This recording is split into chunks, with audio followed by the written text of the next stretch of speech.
Okay, I guess I'm going to go ahead and get started since it's a few minutes after noon after I take a sip of tea. So, welcome everybody to the last of our 2025 IPM webinar series. Hayden and I were very uh, lucky and fortunate and very happy to kind of put on this webinar series. We do plan on doing it again next year, probably during the production season. So if you have any thoughts or ideas on topics that you think would be useful, please reach out to either one of us. My email address will be at the end, and I think Hayden has sent out some stuff, or you can email either one of us. So my name is Emily Zobel, and I'm the Ag and Food System Agent for University of Maryland Extension in Dorchester County. And today I'm going to do kind of just a quick overview of EPA's Bulletin Live 2 and some of their mitigation. So this is going to be just kind of an overarching presentation. So we're not going to get into the super nitty gritty, but I will have links that will send you to EPA's websites where you can then download some of the resources that they have where you can kind of work through the mitigation menu. You can also reach out to me or any of your local extension agents to kind of help you navigate these menus as we go through. So just a quick update that University of Maryland Extension does receive federal funding, so all of our programs are open and accessible to everyone.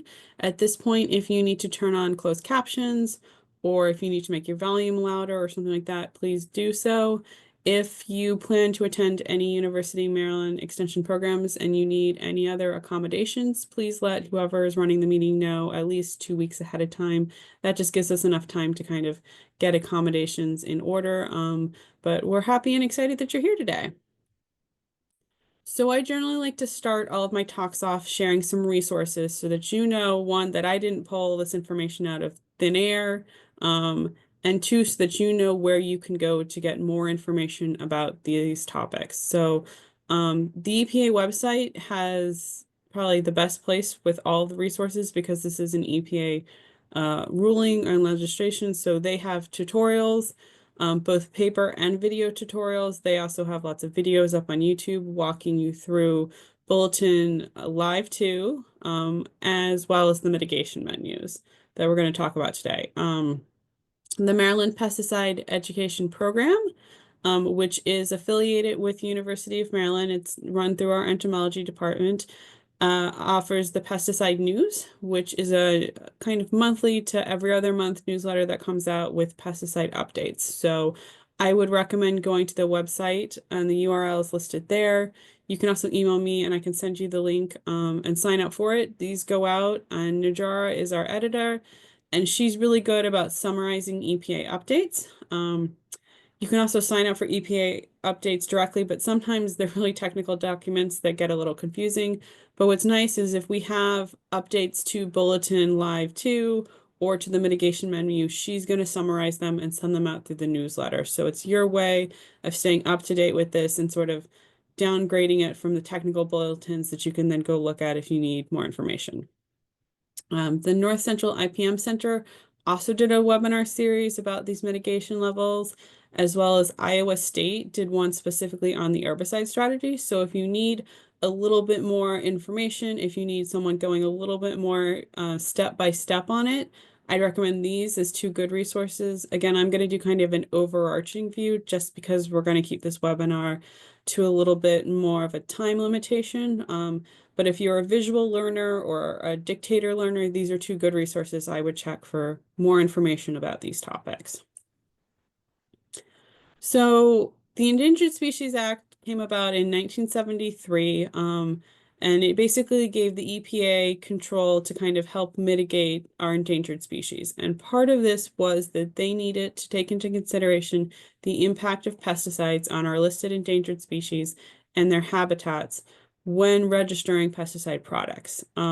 Back in 2021, 2022, 2023, there was a court case that was brought up that basically said EPA has been failing to do this.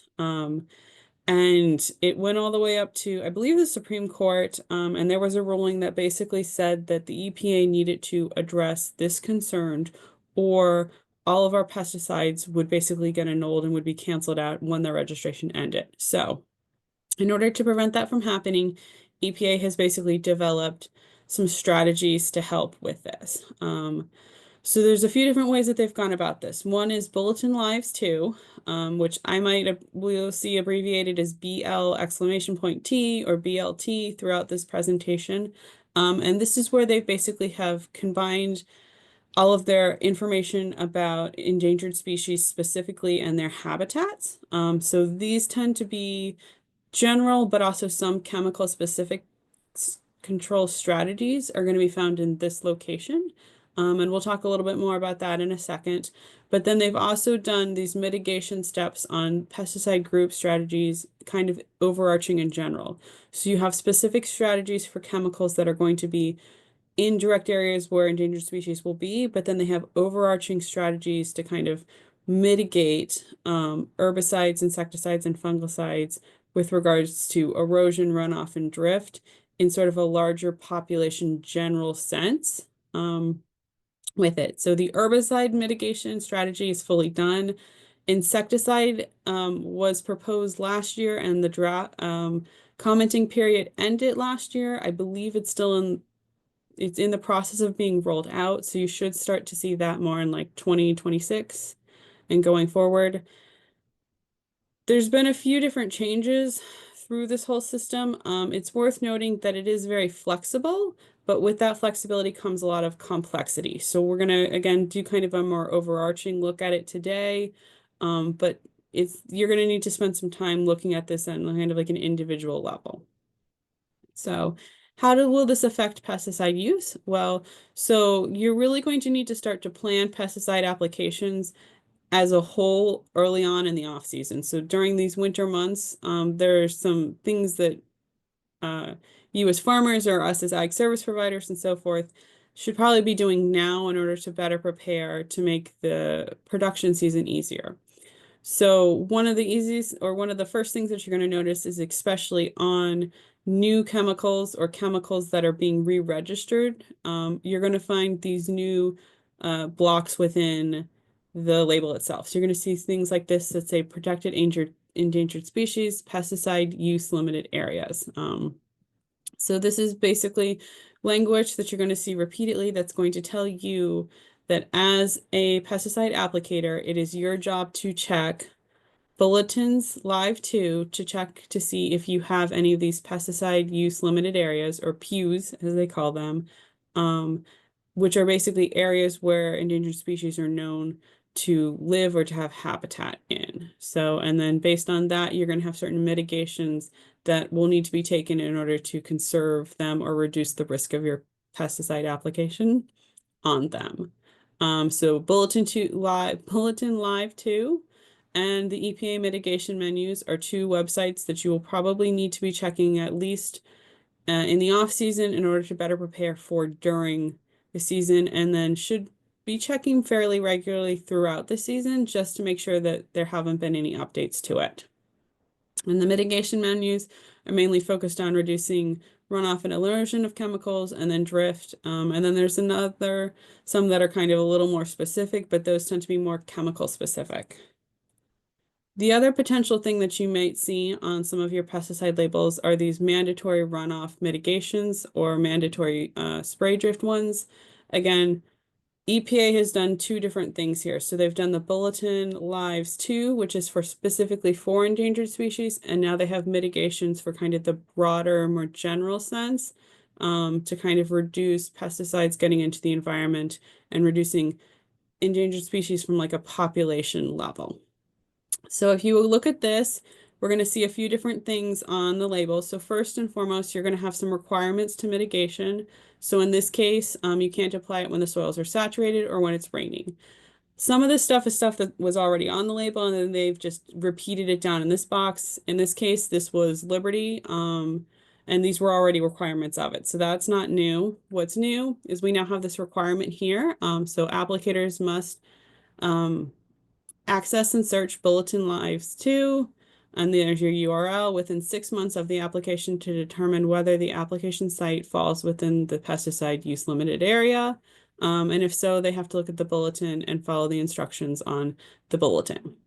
And I'll go over what a bulletin is and what it looks like later on in this presentation. So the next thing you're going to notice is if the applicator site is located outside of that pesticide use limited area, runoff erosion mitigation is still going to be required unless certain field parameters are met, and they list a few there.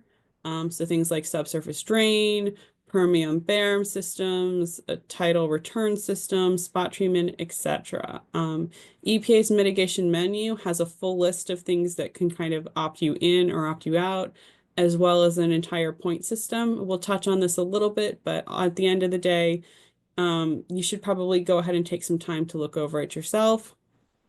And then underneath here, it says you're going to need a minimum of 3 points unless you meet some of those other exceptions. So we know if we're using this chemical, we need 3 points on our mitigation menu. So we're going to back up and do Bulletins Live 2 first, and then dive into the mitigation levels later on. So what exactly is Bulletin Lives 2? So this is a website that's going to provide up-to-date information about additional pesticide mitigation requirements that are needed in specific geographical areas with regards to endangered species and their critical habitat. And the key point here is this is specific geographic areas. So rather than blanket saying like all of the United States has to follow this or all of this area has to follow it, we've got very specific areas where we know these species are found or are likely to be found. What Bulletins Live 2 is not going to do is they're not going to tell you what the species is because of one, a lot of these species are endangered because of harvesting and other things. They also just don't want the general public to know specific locations. So they're kind of general locations, but it does allow it to be a little bit more specified than just saying an entire state or an entire region and so forth. So there's a map component to this where you can see those pesticide use limited areas. You will have bulletins, which are kind of PDFs that will be generated, and then they are going to have requirements for your application restrictions. You can look bulletins up 6 months ahead of time. So if we pull it up now in November, we can go all the way up to May of next year, which is nice because you can kind of sit down and look at your bulletins early in the season and see where you're likely going to see areas that you might need to limit your pesticide use, and you can better plan. That being said, EPA encourages people to check Bulletin Lives 2 before every time they make an application. I recommend at least checking it periodically just because just this year we ended up having a new area getting added to Western Maryland when the rusty striped bumblebee got added to the endangered species list. So you should be checking it very periodically, if not before every single application. So in order to use Bulletin Lives 2, you're going to need a few different pieces of information. One, you're going to need to know your field and farm location. Most of us know this. If you don't, reach out to someone who does because you're farming that property, so you should. You're going to need to theoretically know what application month or months you're likely going to be making this pesticide application. And if you know the specific chemicals, you're going to want to go ahead and look up the EPA number. And this is going to be found on the label. Generally, underneath all of the active ingredient section and all that, you'll see EPA registration number. And that's the one you're going to look for. You don't want the serial number or the formulation number. You want the EPA registration number. So if we look here on the map of Maryland, we can see, so the pink areas are our pesticide limited use areas. So it's a little hard to see here. So we're going to kind of zoom in a little bit more. So we've got this little cluster here out in Western Maryland. And then we have this pink area all along the bay. So in addition to EPA's federal endangered species list, this also includes Fish and Wildlife's endangered species list, which includes some aquatic fish, which is why most of the bay is in these pesticide limited use areas. So we're going to focus on the Western Maryland section since it is a little newer. So if we were to go into Bulletin Lives 2 and zoom in on those, what we could see is if we were to click on them, we would get a bulletin that would look something like this. So this would be for November. So here we see those pesticide limited use areas, again, highlighted, and they kind of define what they are. And then on the next page, we would list out the chemicals that are limited within this. So this is a new fungicide, fluroxypiacietide, and then our limitations with it. So we know that we can't apply this within 3 days prior to bloom, during bloom, or until petal fall is complete when we're using this fungicide, which again, chances are this was probably already a restriction on the label because we know chemicals are really prone to pollinators and pollinators are on plants when they're in bloom. So this may have already been part of the label already or been implanted for it. But here we just have a further restriction of we know that this is there. Okay, so now what we're going to do is go ahead and dive into Bulletin Lives 2. So I'm going to switch over for a sec into it. Okay. So here we see what you would get if you opened it up. I'm going to redo it that way. So you're going to see there's a big map here with the entire United States. If you give it enough time, it will eventually fill in all of the pink pesticide limited use areas. I'm going to go ahead and kind of move us over. I like to just use the mouse to kind of zoom in to Maryland since that's where we are.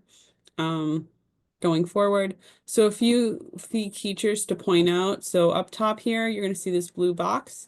So this is where you can search for specific information. So we'll use that in a sec. Down here at the bottom, if you use the eyeglass, you can make the pesticide limited use areas darker or lighter. I like to keep mine fairly on the dark side. And then if you go to the other corner here is where you can switch it from kind of the filled in cartoony map to kind of the Google map satellite of it. So what you would typically want to do when using this is you can do this two ways. So you can zoom in to where you know you're farming, so your farm locations, or if you know the specific town, you can also type it in here. So I'm going to use Hurlock because that's a town close to me that I know has some. So this zooms me in here. So chances are in November, you're not likely spraying anything, but by May or April, we could be. So we're going to switch it to there. And then if I know one of the chemicals that I'm going to use, I can go ahead and put the EPA registration number in. So we'll just put in, I happen to have the one for Liberty up. So we're going to put that number in.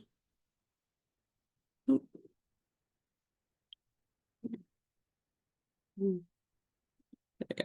We can just say that we're doing this one. Now, when I get to this point, I like to switch it over to the satellite map because I think this lets you actually see where fields are. And chances are you probably know your fields more as visually as this way rather than just the cartoonness. Because again, as we can see, like right here in Waldale's Corner, we've got a whole bunch of fields right here. So what you would theoretically want to do is zoom in until you see this bulletin bit go from red to green. And once that happens, you can click print and it will download and give you a bulletin like this. Now, in this case, this area didn't have any pesticide limited use areas. So it'll say right here, currently no pesticide use limitations exist within the printed map view for the month and year that you've selected. Beyond these instructions, see the pesticide label. And I can scroll down and I can see that there's nothing listed for pesticide use summary table and no codes listed. So if all my fields fell within this thing, I would know that with regards to Bulletin Live 2, I don't have to take any additional mitigation. So that being said, if I went with a different chemical, let's switch to one that I know has one. So let's put carbamide. 9.7.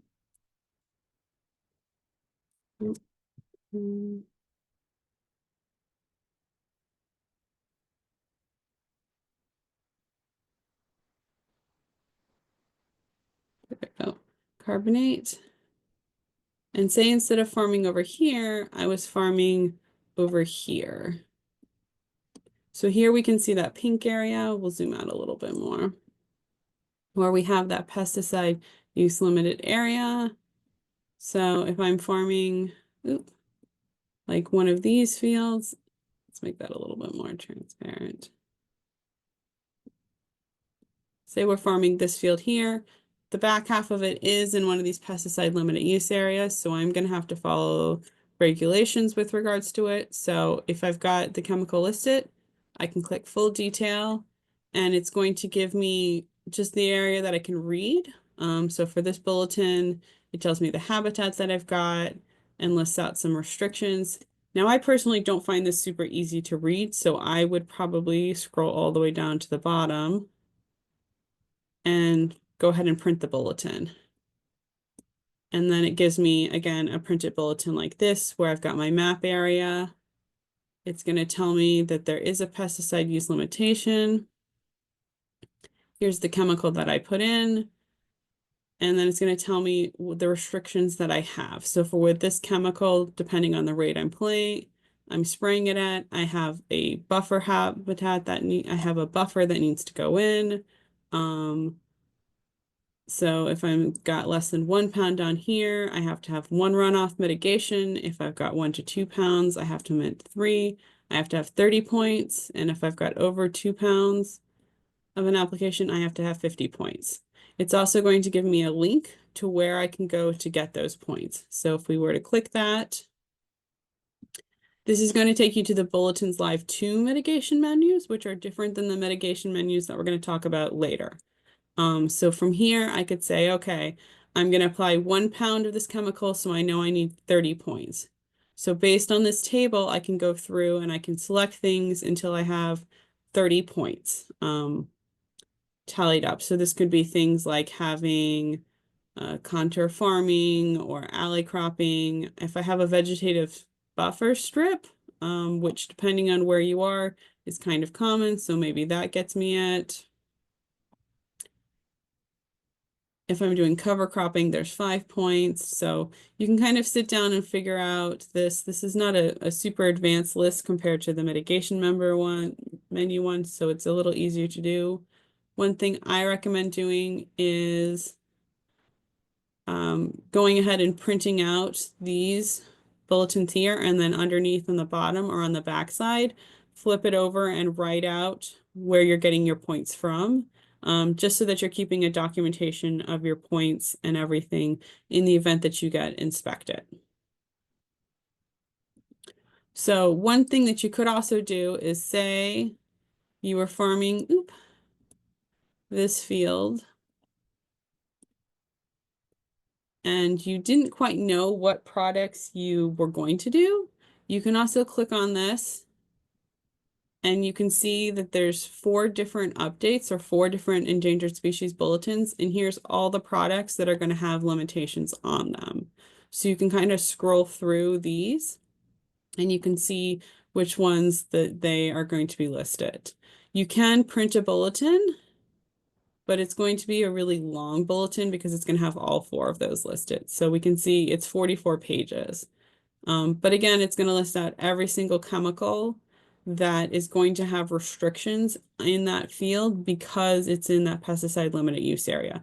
So if you know your chemicals already, you can shorten these bulletins. If you don't, sometimes this is worth looking over just because then you can say like, okay, here's the ones that I know if I use them this growing season, I'm going to have to take these additional steps. So what I would do is after you look at this, all of the restrictions are going to be down at the bottom, but I would go back and put in those EPA numbers to make this a little bit cleaner, just because 44 pages of information is pretty overwhelming.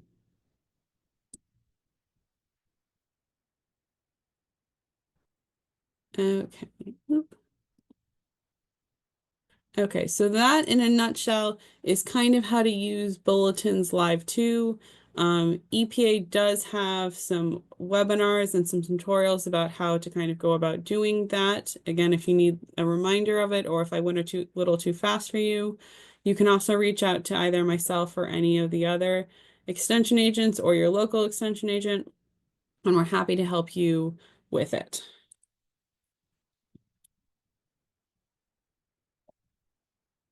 Okay, so that's kind of taking care of this first paragraph. So for the rest of my time, we're going to focus a little bit more on the second paragraph, which is this: what if you have an application site that's located outside of those pesticide use limited areas? So in this case, you're still going to have, for at least this chemical, some runoff and erosion mitigation that's going to need to happen to the level of 3 points. Now, some chemicals may not have any mitigation for runoff that's needed outside of those pesticide use areas. So again, this is where it gets really complicated because you're going to need to check the labels for all of these. So one thing to consider doing is to make a list of all the chemicals that you typically use and just go through the new labels as they're coming through and see which ones you're likely going to have to do mitigation for and which ones you're not. So in addition to the runoff mitigation, you also might see something like this. That's a mandatory stray drift mitigation. These can get really long because most of the labels are going to include both aerial and ground. And sometimes they're also going to include aerial sprays for like fruit and other things. So these can be pretty long. I know there's a lot of detail on this. Don't panic too much. Take a deep breath. Most of this information is also repeated on the EPA website and through their resources to help you kind of navigate through this. So you may see something like this, again, that says mandatory spray buffers that are going to have some kind of restrictions on how you can spray or things that you need to do when spraying to reduce the likelihood of drift. And some of these are things that you're probably already doing to mitigate drift, and some of them might be additional steps that you need to take. So the thing to take into consideration is that what might be new is that you're going to have these buffer distances that are going to need to be in place when your downwind area is in what they call like a protected area. So they've got a definition for what that basically is. So it's all the areas that don't include things like ag fields, roads, buildings, vegetative strips, CRPs, managed wetlands, and then on-farm irrigation things. So again, all of this and definitions on what EPA is using is found on their website. So to take that just a step back to kind of define, so these are the EPA mitigation menus for kind of the larger population scales. They are going to be more general typically than what we're going to see on the Bulletin Lives 2, because the Bulletin Lives 2 is for very specific endangered species, and this is kind of an overarching population of the endangered species and or the other organisms in the environment that the endangered species could be interacting with. So what's a little confusing here is that you're going to have two different mitigation menus. You're going to have one for erosion and runoff, and that's going to be a point system based one where you're going to have 0 to 9 points. And the second one is going to be a spray drift buffer mitigation system, which is going to generally say, here's how much of a buffer you need between your field and then these areas. And that generally through doing mitigation is going to allow you to shorten the width of your buffer. And what makes this complex is the fact that they have a lot of flexibility built in here. So your decisions on what your points are going to be and what your buffer mitigation is going to be very dependable on the field that you're looking at.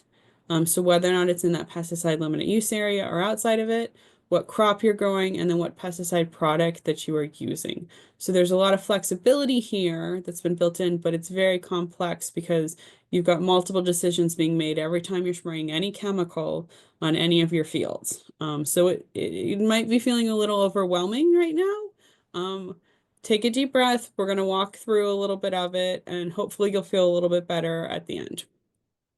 Okay, so one thing that you're going to want to do is to plan your pesticide applications, or at least anticipate the applications that you're going to make now. So ideally, what I would recommend doing, and what EPA recommends doing, is starting off just by listing out your fields, what crops are being grown, and what pesticides you're likely going to be using in them. And this is where those good pesticide records that I know everybody has been keeping are going to come in handy. So this is when you can say, okay, in this field, I know I'm going to plant soybeans. It was in corn last year, but 2 years ago or 3 years ago when it was in soybeans, here are the chemicals that I used. Here's the field across from it that was in soybeans last year, and here's the chemicals I used on it. So I've got my field, I know I'm putting in soybeans, and here's the potential chemicals that I know I could put in it. If you go through and just do that for all of your fields, you can then move on to kind of the next step. So do any of these pesticide labels or bulletins specify irrigation mitigation points or spray drifts that need to be achieved. So once you have kind of your field list, you can go and check bulletins live too and see are any of them in those pesticide limited use areas. If none of your fields are in those pesticide limited use areas, you don't have to worry about that aspect. So then you're going to check all your labels, and if none of your labels say you need to have mitigation, then you can stop right here. So because this mitigation is kind of new, you may not find a lot of chemicals that have it on it yet, but we are slowly running out some of them. So you do want to check all of your labels, and you want to look for the most up-to-date one. If you are having trouble reading them on the actual containers themselves, you can reach out to your local extension office and we can help you find legible PDFs of them for it as well. So you're going to check your fields if they're in the pesticide limited use area, and then you're going to check your labels to see if they're going to require you to have the runoff or irrigation mitigation or spray drift buffer mitigation. If the answer is no, you can document that you did all that, file it away, go work on something else, go do something else, go enjoy your day. If the answer is yes, you have something that's in or something that is requiring a runoff erosion mitigation or a spray drift buffer, then you're going to want to evaluate your fields and your farms. So underneath the runoff erosion and the spray drift buffer, there's going to be sections that are going to say do not have to implement. So these are going to be kind of, I don't want to say exceptions, but they're going to say things like, are you farming under 1/10 of an acre? Are you planning to only spray a 1,000-foot strip? Is it surrounded 1,000 feet downgraded with fields or roads, or kind of non-protected areas, hedgerows?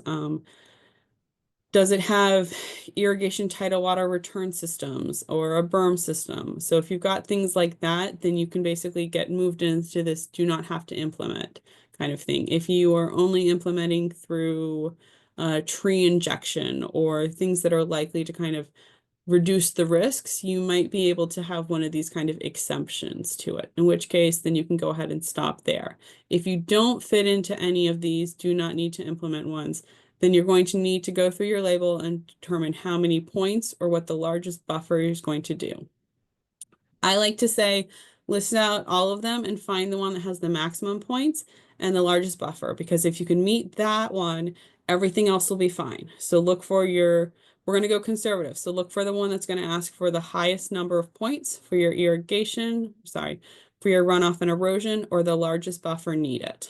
So once you get to that, you're then going to go to the EPA mitigation menu, and you're going to start subtracting out points for the measures that you're already doing. So if you're already doing cover crops, if you've got CRP, if you've got, other vegetative ditches, a lot of those types of things will give you points already. So you can go ahead and subtract those points out or subtract out those percentages off of the drift. And then any points that you have remaining, you'll need to select some additional measures to meet that 0 qualification. When you're done with all that, if you have fields that are in the bulletin section, you're going to compare the label with the bulletin, and you're going to adhere to whatever is the most restrictive. So I know in the mitigation menu, there's one where it's like you get 2 points if you apply to something that's like a sandy loam or a sandy soil. But if you have an herbicide that says you can't apply it to a sandy soil, you can't apply it to a sandy soil. So like you can't get points for something that's going against the label. So generally speaking, bulletin tends to be more conservative than the label, but you do want to cross-reference to make sure that you're not giving that everything is working to code, basically. Okay. So this might seem like a lot, and it is.